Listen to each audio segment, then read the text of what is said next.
খোয়াই মহকুমায় চলতি মরশুমের সহায়ক মূল্যে ধান ক্রয় কার্যক্রম শুরু হয়েছে। খাদ্য ও জনসংভরণ দপ্তরের উদ্যোগে এবং কৃষি ও কৃষক কল্যাণ দপ্তরের সহযোগিতায় অফিস টিলা খাদ্য গোডাউনে এই কর্মসূচির সূচনা করা হয়। অনুষ্ঠানে উপস্থিত ছিলেন খোয়াই জেলা পরিষদের সভাধিপতি অপর্ণা সিংহ রায়, খোয়াই পঞ্চায়েত সমিতির চেয়ারম্যান টিঙ্কু ভট্টাচার্য, মহকুমা শাসক নির্মল কুমার ঝা সহ সংশ্লিষ্ট দপ্তরের আধিকারিকরা।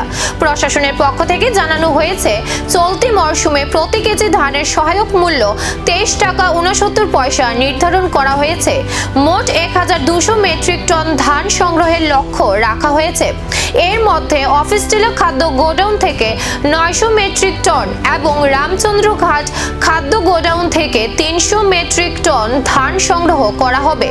সরকারি নির্দেশিকা অনুসারে কৃষকদের কাছ থেকে ধান সংগ্রহের কাজ পর্যায়ক্রমে চলবে বলে প্রশাসনের পক্ষ থেকে জানানো হয়েছে। टारगेट दिया गया है वो 1200 मेट्रिक टन का है, जिसमें कि 9 मेट्रिक टन हम लोग यहाँ पे प्रोक्योर करेंगे ऑफिस टीला गोडाउन में, और 3 मेट्रिक टन जो आरसी घाट में है इस बार वहाँ भी प्रोक्योरमेंट है। उसके हिसाब से हमने हर दिन का टारगेट फिक्स किया। जैसे आज का टारगेट 100 मेट्रिक टन का है, और इस पूरे प्रोसेस को स्मूथ बनाने के लिए जैसे इससे पहले क्या होता था, एक ही दिन में बहुत सारे किसान आ जाते थे और 3-3 दिन तक उनकी गाड़ी यहाँ पे खड़ी होती थी लाइन लगा के, और उनका प्रोक्योरमेंट होता था। हमने इस बार उस सिस्टम को चेंज किया है। हमने जो एग्रीकल्चर के जो इनके फील्ड ऑफिशियल थे उनके थ्रू एक टोकन डिस्ट्रीब्यूट किया है।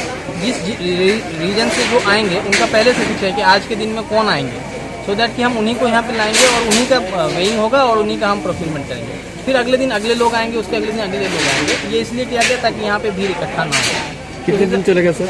यहाँ पे टोटल 8 दिन चलेगा और 3 दिन वहाँ पे चलेगा। সরকারি সহায়ক মূল্যে ধান ক্রয় শুরু হলেও নির্ধারিত লক্ষ্যমাত্রা কতটা পূরণ হয় এখন সেদিকেই নজর কৃষক মহলের।